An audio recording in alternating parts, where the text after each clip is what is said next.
पश्चिमी मीडिया के मुताबिक पुतिन के एक और करीबी को गोली मार दी गई।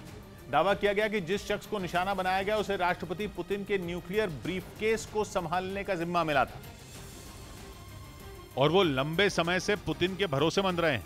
यही वजह है कि उन्हें न्यूक्लियर ब्रीफकेस को संभालने की जिम्मेदारी खुद पुतिन ने सौंपी थी। खबर है कि अब उनके घर में घुसकर किसी ने उन्हें गोलियों से छलनी कर दिया, जिसमें वो बुरी तरह घायल हो गए। असल में ये पहला मौका नहीं था जब राष्ट्रपति पुतिन के किसी करीबी पर हमला हुआ हो।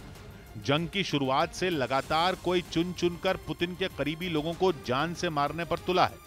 दावा है कि उन लोगों को ही टारगेट किया जाता है जो किसी न किसी तरह से पुतिन को जंग में मदद कर रहे हैं। बताया गया कि लगातार हो रही रहस्यमयी मौत के पीछे कौन है, इसका पता अब तक नहीं चल सका है।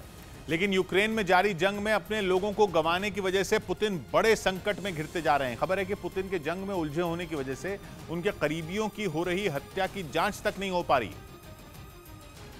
जिसका फायदा उठाकर कोई उनके काबिल अफसरों और करीबियों को मौत के घाट उतार रहा है। असल में अब तक पुतिन के ज्यादातर उन्हीं भरोसेमंद लोगों को निशाना बनाया गया है जो सीधे तौर पर उन्हें रिपोर्ट करते थे। यूक्रेन पर हमले के बाद से अब तक रूस के कई बड़े कारोबारियों की भी मौत हो चुकी है। दावा है कि इनमें ज्यादातर उन कारोबारियों को मारा गया जो रूस के गैस और तेल के कारोबार से जुड़े हुए थे। खबर है कि कारोबारियों की हत्या इसलिए की गई ताकि रूस को तगड़ा आर्थिक नुकसान हो। इस तरह से लगातार हो रही मौत से पुतिन को अब दोहरी मार झेलनी पड़ रही है। एक तरफ वो युद्ध में अपने करीबी टॉप जनरलों को खो रहे हैं, वहीं दूसरी तरफ जो उनके विश्वसनीय लोग हैं उनकी भी कोई रहस्यमयी तरीके से जान ले रहा है। वहीं रूस का एक कार्गो विमान दुर्घटनाग्रस्त हो गया। खबर है कि यह विमान रूस से अपने सैनिकों के लिए हथियार और दूसरी चीजें लेकर यूक्रेन जा रहा था,